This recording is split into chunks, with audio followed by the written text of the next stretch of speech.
Abrindo esse nosso último bloco com você aqui na Imagem da Cidade e deixando um beijo todo especial para o aniversariante da semana, Laudir Bauer, do Valparaíso, no Grande Garcia, de aniversário. Ele é um querido, está sempre conosco aqui também acompanhando a nossa programação. Então receba, tá? Um beijo todo especial da família da esposa Rosângela, dos filhos, dos netos, nesse momento então festivo, aniversariante do nosso querido Laudir Bauer, soprando velhinha nessa semana. Também quem está de aniversário é a Letícia Martins Mensor, ficando mais experiente e ao mesmo tempo se sentindo abraçada por toda a nossa equipe, por toda a família. Então também um beijo para você, Letícia, em nome do namorado Guilherme, dos pais, enfim, de todo mundo que gosta muito de você e faz questão de lembrar do seu aniversário nessa semana. Então um beijo para ti também, Letícia, felicidades, celebre muito a vida. Gente, nós abrimos o nosso programa falando sobre o Abril Azul, esse mês de conscientização voltado ao autismo. Mas nesse mês de abril temos outras causas importantes, outras cores que evidenciam também assuntos que podem ser desenvolvidos, que merecem ser explanados, como o nosso destaque agora. Comigo aqui a Margit Mafra, que é presidente da Associação Viva Parkinson e autora do programa Superação Parkinson, porque abril também é o mês de conscientização sobre a doença de Parkinson. Margit, seja muito bem-vinda. Obrigada, Denise, agradeço novamente pelo espaço, pela oportunidade. E abril também, então, né, nós celebramos o mês de conscientização da doença de Parkinson, que foi inclusive instituído aqui em Blumenau, o mês da tulipa vermelha.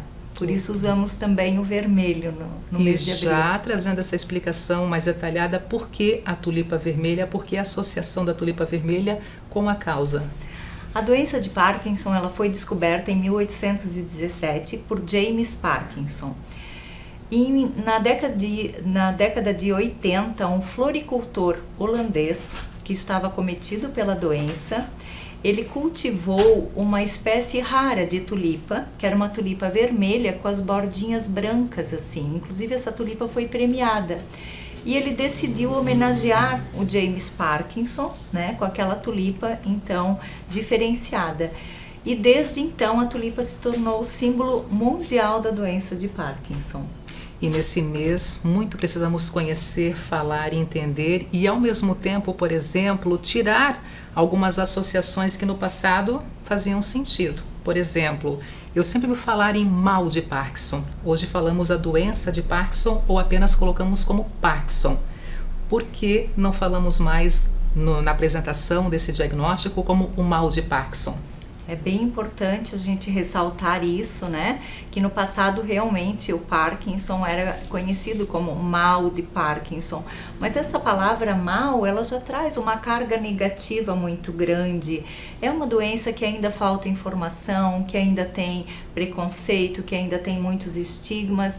Então, de algum tempo para cá, né?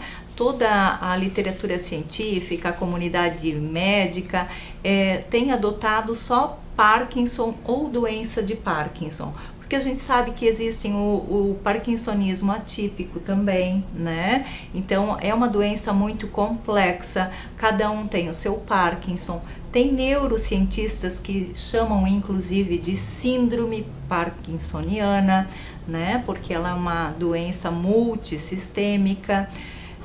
Enfim, o mais importante é evitar de falar mal de Parkinson ou a pessoa portadora de Parkinson, porque ela é uma doença que ela vai aprendendo a conviver, né? Ela não está portando nenhuma virose ou alguma coisa contagiosa. Então é bem importante assim a gente ter esse cuidado para tornar, né, esse olhar um pouquinho mais humano, mais integral, né, com mais empatia. Ô Margit, se nós falarmos para as pessoas em casa, me descreva um paciente com Parkinson, acredito que quase todos vão falar que treme, está tremendo, então está associado à doença. E muito pelo contrário, não é bem assim que a gente associa o paciente com a doença. Nem sempre a tremer as mãos, por exemplo, tem uma associação direta com Parkinson. Exatamente. Nem todo tremor é Parkinson e nem todas as pessoas que têm Parkinson tremem, né? Na verdade, existem outros sinais que são mais característicos da doença, e na hora de fechar esse diagnóstico, tem que ir fechando esses critérios, como se fosse um quebra-cabeça. Então, toda pessoa com Parkinson, ela tem bradicinesia, que é a lentidão de movimentos. Esse é o sinal principal. E aí, associado à bradicinesia, pode ter tremor, pode ter alteração postural, né? Rigidez, que é muito comum.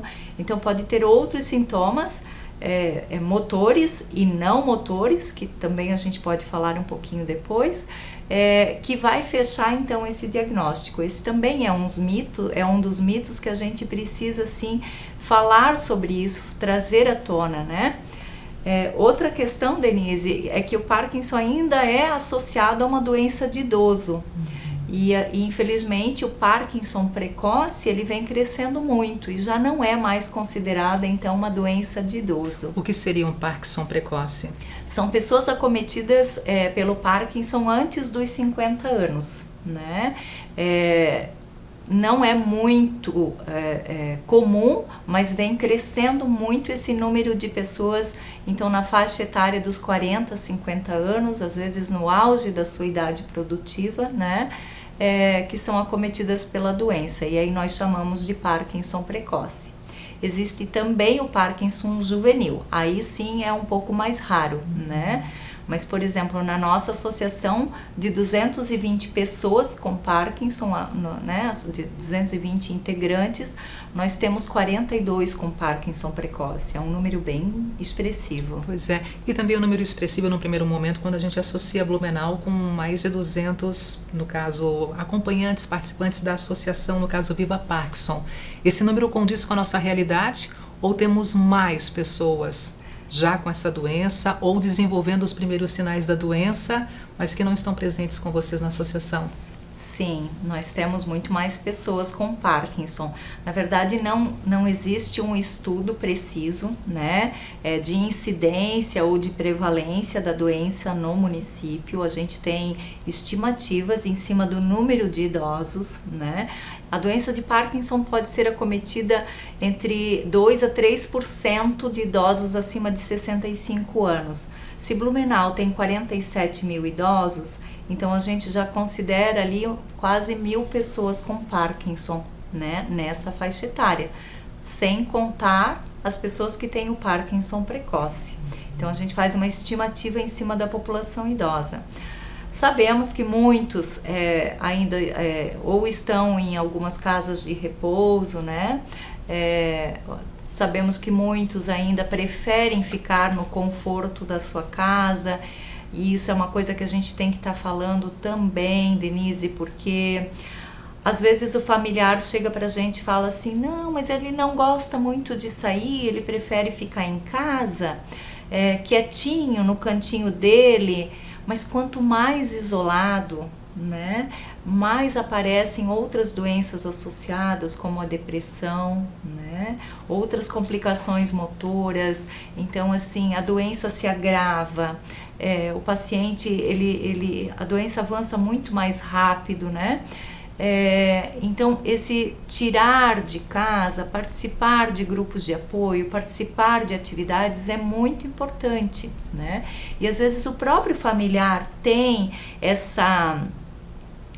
esse olhar, esse cuidado, né, de proteção, né? Não, vou deixar quietinho em casa, porque para sair de casa é mais lento, tem dificuldade de sair do carro, na hora de comer pode derrubar a comida, porque não consegue mais direcionar a comida certinho na boca, tem dificuldade para falar, mas a gente não pode privar essa pessoa de viver, sabe?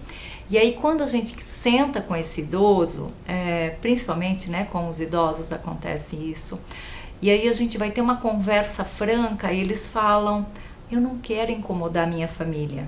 Então, na verdade, não é que ele não quer sair de casa, né? Ele não quer dar trabalho, ele não quer gerar algum incômodo, porque sabe que a família está ali envolvida nos afazeres, né? No trabalho. Mas às vezes esse tirar um tempinho, sabe? Para levar esse ente querido para participar de alguma oficina, de algum encontro de convivência, de alguma atividade, por exemplo, na nossa associação, onde todos têm a doença, E isso é transformador para eles. Isso é uma explosão de dopamina, né? Eles renovam a alegria de viver, renovam as esperanças, os sintomas melhoram.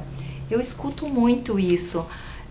Enquanto eu estou aqui no grupo, enquanto eu estou aqui fazendo atividade, eu esqueço que eu tenho Parkinson, eu esqueço das dores, eu esqueço das minhas dificuldades. Então isso é muito emocionante, é muito gratificante, né? E é esse recado que a gente precisa levar nesse mês de conscientização sobre o Parkinson à comunidade, que muitas vezes quer proteger deixando em casa, e esse deixar em casa acaba, desculpa, eu fico emocionada, acaba privando, né, essas pessoas. É um amadurecimento nos dois lados. Os familiares que imaginam que limitando vai privar um pouco mais, e o próprio paciente que tem ali o diagnóstico já confirmado ou já está de repente imaginando que é portador, que está vivendo com essa doença, não quer incomodar os demais membros da família, então Exatamente. acha que está tudo bem ali, naquele cantinho da sua casa, e muito pelo contrário. Nós temos aqui em Blumenau essa associação tão rica, tão importante, que espera aumentar esse número de pessoas e Com quer ver certeza. muito mais pessoas podendo ser assistidas, e essa troca de experiências e de informação junto aos demais que estão ali participando. Sem dúvida, a informação é uma grande aliada para poder conviver com o Parkinson. Depois que os familiares, então, eles têm acesso à informação, ao cuidado, à atenção, né? Que eles sabem que existe um acolhimento, um tratamento específico para essas pessoas, eles ficam muito mais tranquilos, e aquele ente querido que tem a doença, né, ele acaba resgatando a alegria de viver, ele acaba vendo que o diagnóstico não é uma sentença de que a vida acabou, sabe? Isso a gente precisa trazer à tona, a gente precisa discutir isso. Eu sei que envolve, né, uma sobrecarga de família, de cuidado, de envolvimento. Eu sou filha de paciente, né? Então eu vivo isso também. A gente precisa muitas vezes se adaptar ao ritmo do paciente, né? Então minha mãe tem Parkinson, ela caminha com mais lentidão, ela faz tudo no ritmo dela. Às vezes é difícil para a gente se adaptar a esse ritmo, mas vale a pena um esforço, né? Uma organização da logística familiar, para conseguir então tirar um pouquinho esse ente querido de casa, para fazer com que participe de algum grupo, de alguma atividade que com certeza vai ser transformador. Nosso tempo ele está voando. Para quem nos acompanha em casa, quer conhecer melhor a Associação Viva Parkinson, quer conhecer o programa Superação Parkinson, quer entender melhor desse assunto, quem sabe já está vivendo com alguém que tem os primeiros sinais, é também um paciente e gostaria de se reencontrar nesse mundo agora com Parkinson, para acompanhar o trabalho de vocês, como faz, Margit? As nossas atividades acontecem na FURB, toda segunda, toda quarta, né? As atividades físicas. Na quinta temos coral, na sexta temos oficinas de artesanato. Além disso, temos grupo de fonoterapia nas segundas-feiras, de forma presencial e de forma online. Então pode entrar em contato comigo no telefone, posso deixar o número? Por favor. 47 9930 3700, me manda um oizinho no WhatsApp. A pessoa será muito bem acolhida, muito bem recebida, até porque o propósito da associação é esse, acima de tudo um propósito afetivo, de acolhimento, de apoio. 99930 3700. 3700. Fala diretamente com você. Fala diretamente comigo. Que tem um grande gabarito para poder vivenciar isso com quem está do outro lado também. Gostaria de trocar muitas informações. Sim, e sempre estou à disposição, pode me chamar em qualquer horário. A associação não tem um horário comercial, isso é bem importante falar, né? A nossa sede é junto à ABB, acabamos utilizando os espaços da FURB, que tem uma estrutura melhor, né? Então agradecemos demais esse apoio, mas estamos em tempo integral, falando sobre Parkinson, orientando, acolhendo. E como isso se torna importante, não só nesse mês do abril, voltado sim à conscientização e informação, mas uma extensão para todo o ano dessa fala, desse olhar, desse cuidado, desse acolhimento. Com certeza, Denise. Isso é super importante. Margit, muito obrigada por estar conosco. A gente sabe que tem um mês assim de muitas atividades, movimentando Blumenau, movimentando a nossa região, o litoral também envolvido com essa causa, mas com certeza nas redes sociais também acompanhando tudo isso e ao mesmo tempo buscando essa grande parceria com a Associação Viva Parkinson, porque a gente tem certeza sim que vocês estão de portas abertas para acolher cada vez mais a nossa sociedade. Obrigada, eu que agradeço novamente e deixo então também as nossas redes sociais Viva Parkinson BR no Instagram e no Facebook. Pode nos chamar por essas redes também. Isso é importante. Obrigada. Eu que agradeço. Gente, terminando aqui o nosso encontro, foi muito bom passar com você essa 1 hora, com os nossos convidados aqui também presentes e ao mesmo tempo saber que você está aí do outro lado, nos recebendo, acompanhando a nossa programação. Deixando um beijo todo especial para a loja, para a equipe da loja Maria Tereza Moda Mulher, a minha parceira já de muito tempo e sempre ali de portas abertas para te apresentar, né, a nova coleção, lindas roupas, sapatos, acessórios e aquele atendimento todo especial que vem da loja Maria Tereza Moda Mulher, bem na região central, na rua Floriano Peixoto. Vale a pena conferir e ao mesmo tempo se encantar com as roupas que eu utilizo aqui no nosso programa e que vem dessa parceria tão linda, tão importante da loja Maria Tereza Moda Mulher. Um beijo no seu coração, em nome de toda a nossa equipe aqui da TV Galega. Aproveite muito bem a sua semana, se cuide, fique com Deus e até a próxima quarta-feira em mais um Encontro Mulheres na Imagem da Cidade.